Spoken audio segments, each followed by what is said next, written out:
So I have 2 kids that went through the program. So my daughter actually has test anxieties. So that's why I reached out to Julie and said, how can you help with this? How do we get her comfortable and assimilate her with this so that her score is really reflective of her capacity as opposed to being frozen by this. So she did her baseline test and she was very upset with it, not happy with it. At Knowledge Edge worked with her, she took the test 2 more times and she ended up jumping 8 points.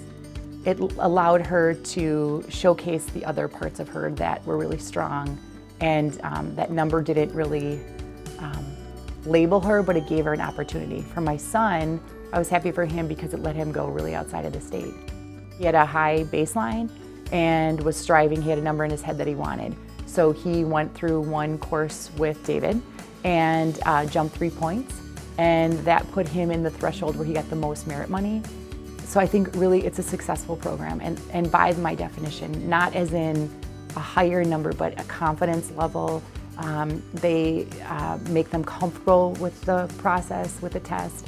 They let them fail. They don't shame them here. I mean, I think they do a really good job of building them up so that when they're in there, they're really prepared.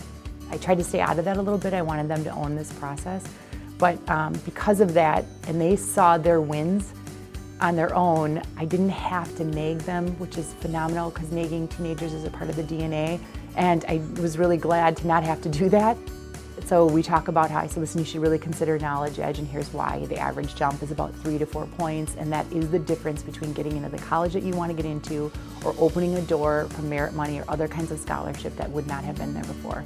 And as parents, we love our kids and we try to do the best we can, and to me it's just a check of the box to say, you know what, help them with this too.